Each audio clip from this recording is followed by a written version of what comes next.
Varesh, Chair of the Delegation of Timor-Leste.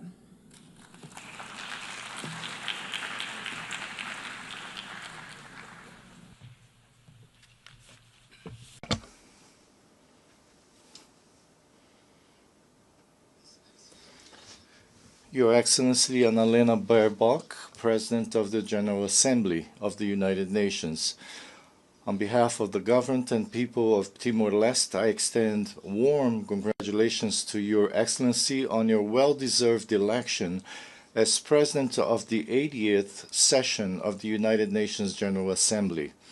It is an important step in correcting the historical gender imbalance in the leadership of this organization. We also thank your predecessor, Philemon Yang, for the way in which he conducted our work in the previous session. We also pay tribute to the General Secretary General of the United Nations, Antonio Guterres, for his steadfast leadership in these turbulent times and, above all, for his clear and unique voice in defense of peace. Excellencies, it is a great honor to address this assembly on behalf of Timor-Leste. Our relationship with the United Nations is historic and decisive. For our country, which joined the United Nations family in 2002, following a long struggle for self-determination, the 80th anniversary of the organization is a moment for reflection on the transformative power of multilateralism. Though still young and facing the challenges that follow its difficult history, Timor-Leste today stands as a vibrant democratic state, an indisputable symbol of the triumph of the international system. Through the United Nations, we restored our right to independence and laid the foundations for the building of state institutions.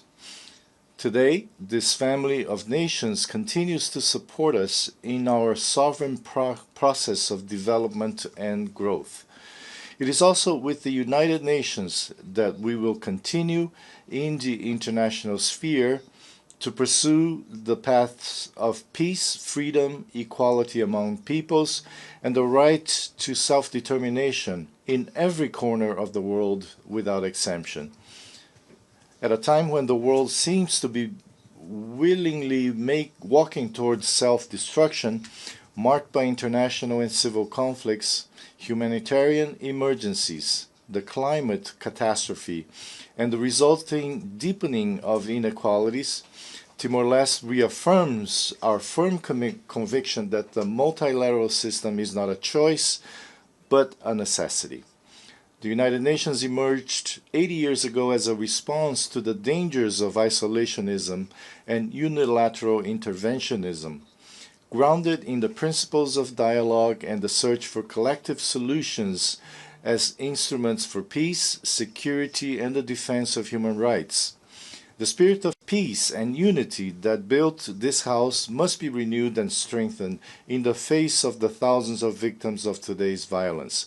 We all must uphold international law. For small countries like mine, it is the only guarantee of justice, sovereignty, and national independence. It was international law that enabled us to secure sovereignty over our resources following the conciliation process with Australia. It is this system that allowed us to request an advisory opinion from the International Court of Justice on the obligations of states in relation to climate change. This historic opinion determined that the right to a clean, healthy, and sustainable environment is inherent to the enjoyment of human rights.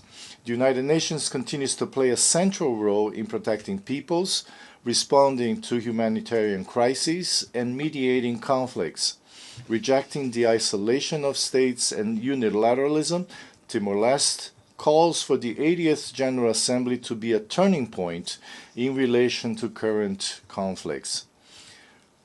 Ladies and gentlemen, deeply concerned by the erosion of international humanitarian law and the suffering of civilians in ongoing conflicts, Timor-Leste calls on all states to renew their commitment to the peaceful settlement of disputes, to respect international law, and to strengthen the role of the United Nations in conflict prevention.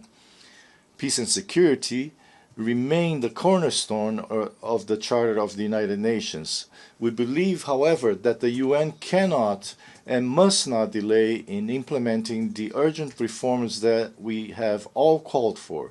First and foremost, to ensure its effectiveness in defending and guaranteeing human rights and international law, which are being violated before our very eyes in many parts of the world.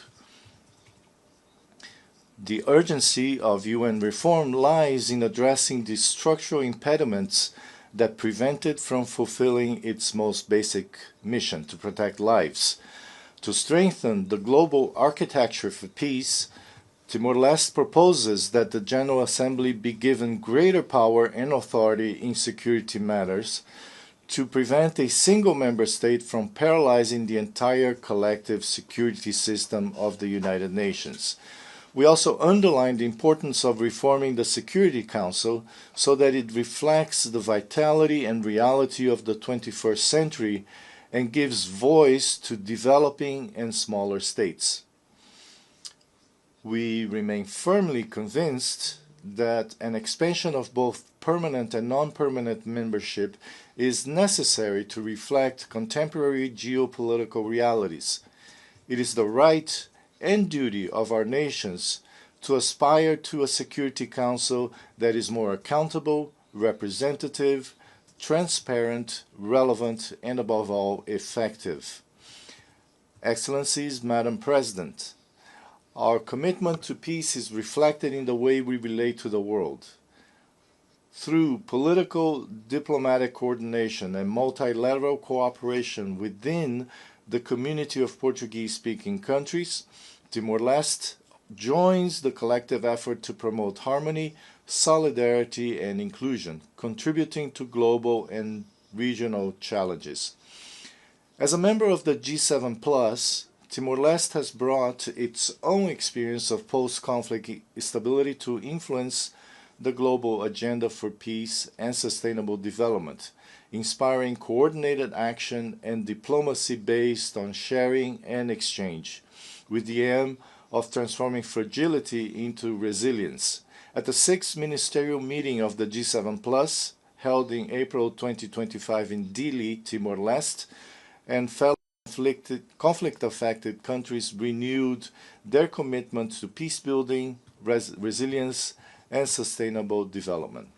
Excellencies, ladies and gentlemen, achieving the 17 Sustainable Development Goals and fulfilling the 2030 Agenda must be a priority for all. We are, however, concerned that many of the targets to which we have committed ourselves remain far from being achieved.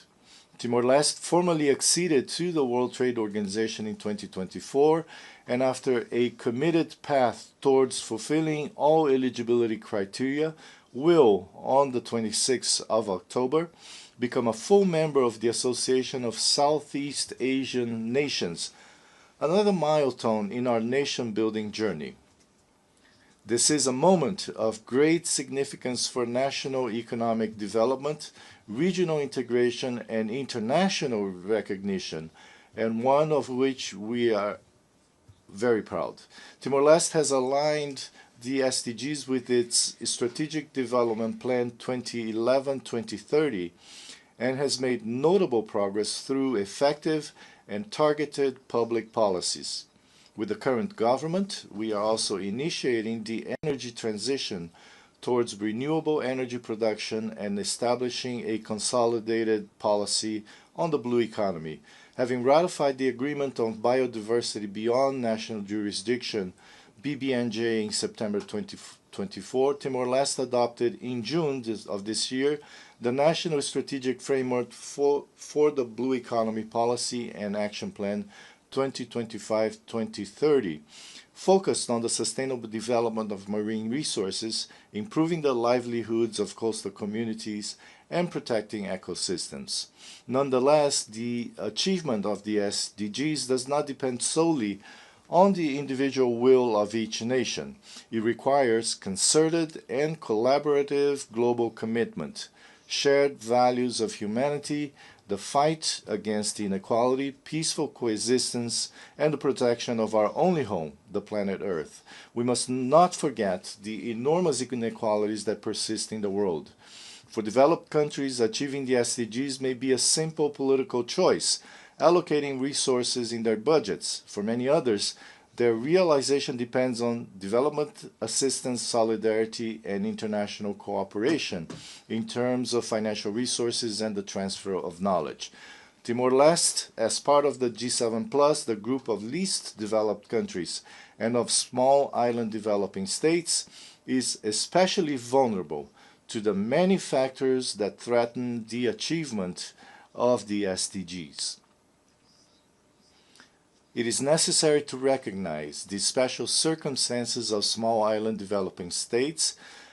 It's a foundational principle of development since 1992, reflected in the Seville Commitment and the Antigua and Barbuda Agenda for SIDS.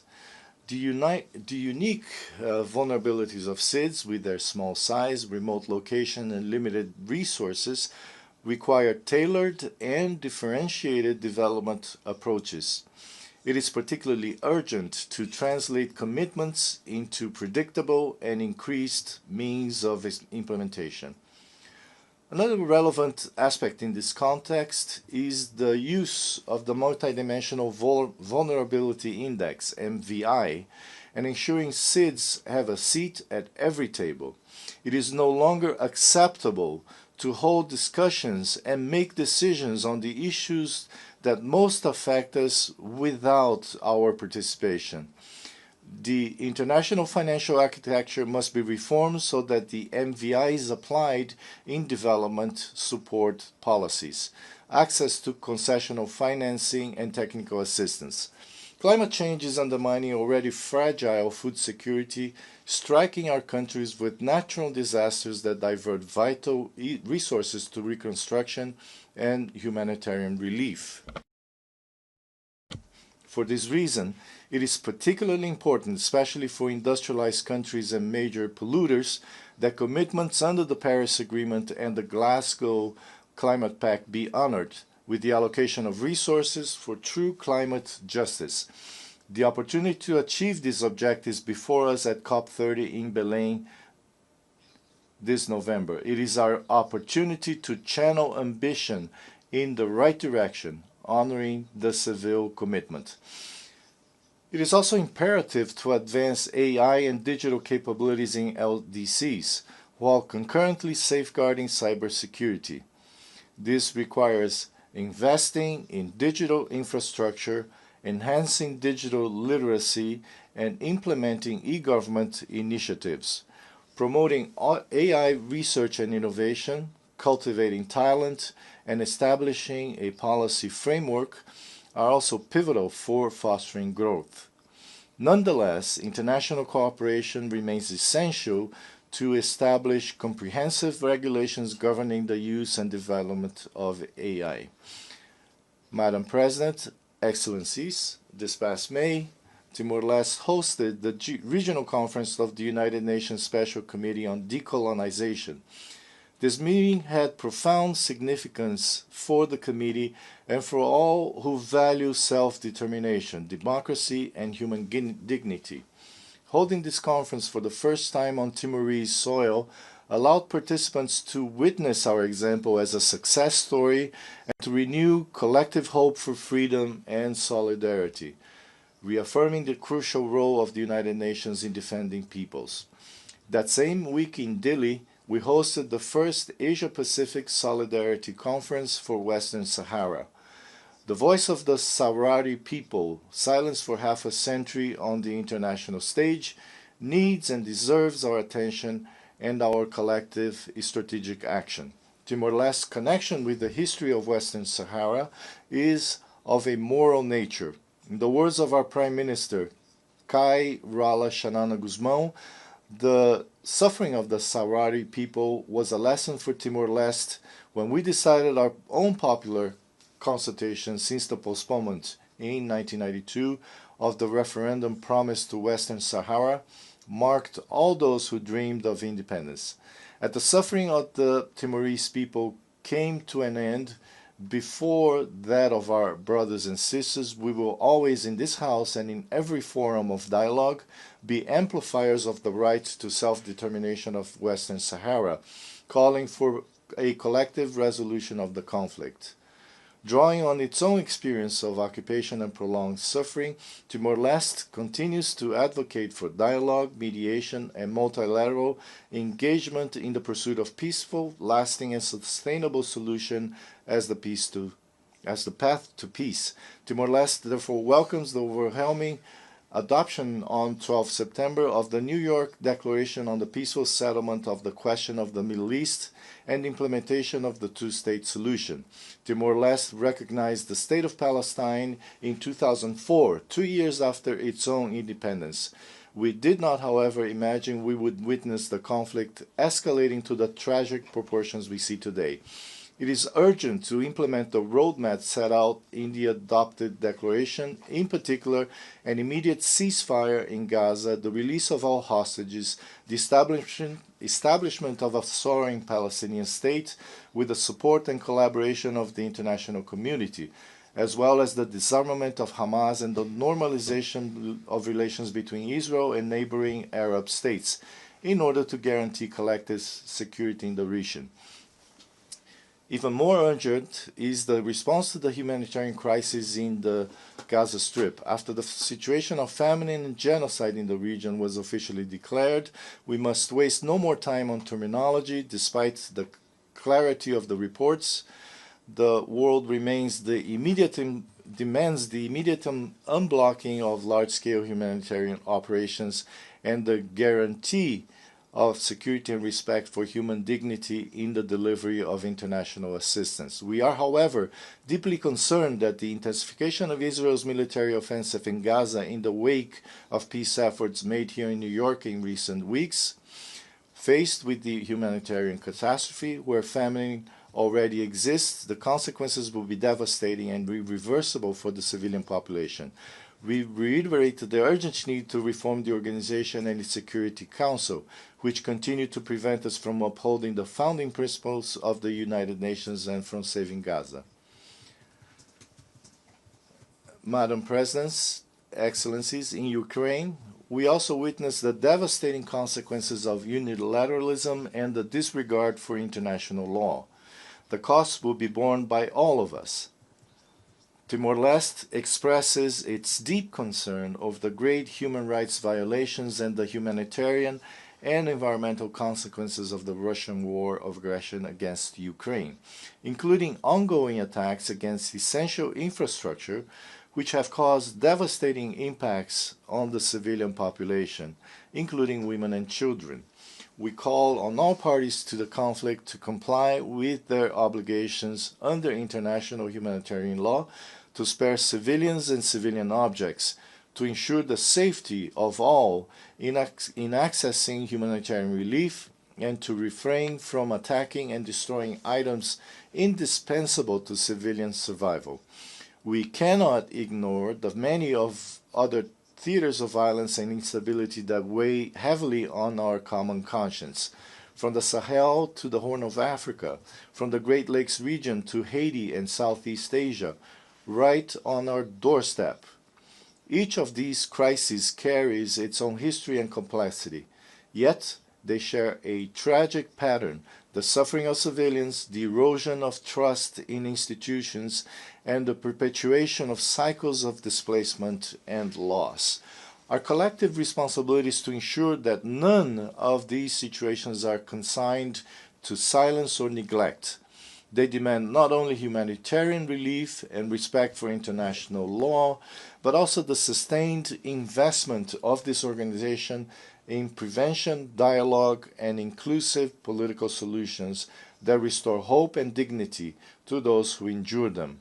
There can be no justice without accountability, At a time when violations of international law, including international humanitarian law and acts of aggression, are on the rise, it is urgent that we all promote and defend our institutions and their work. We are deeply concerned by the imposition of sanctions on judges and other elected officials of the International Criminal Court, and we call for their immediate lifting.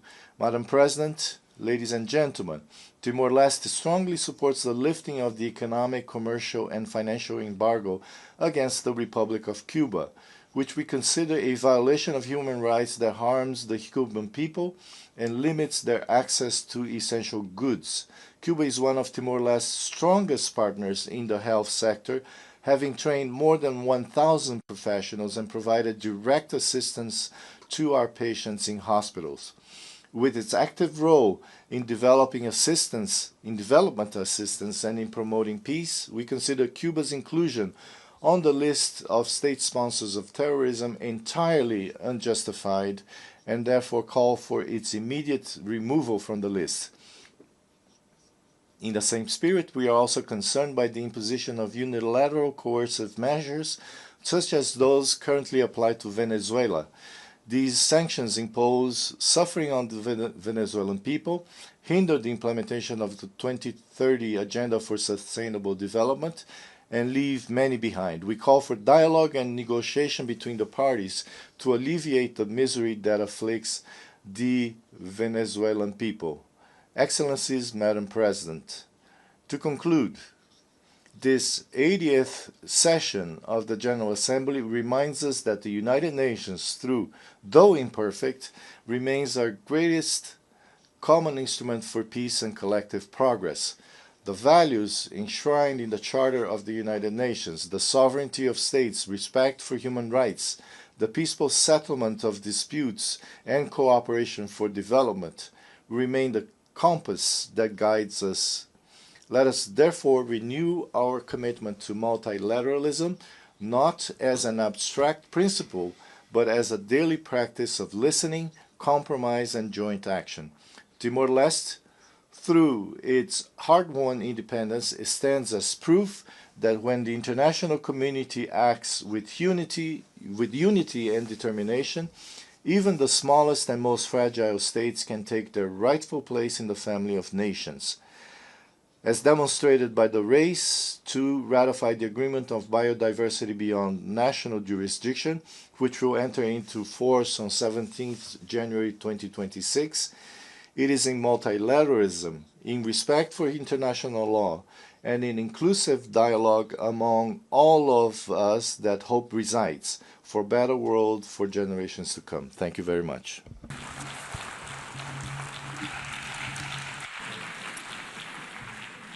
I thank the Chair of Delegation of Timor-Leste. We've heard the last speaker in the general debate. I will now deliver my closing remarks.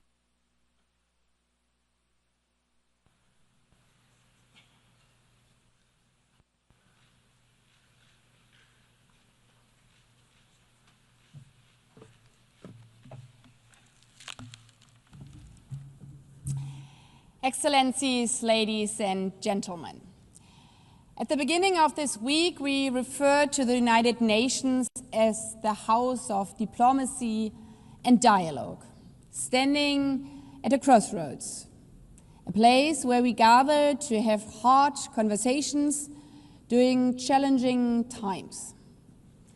If this high-level week is an indication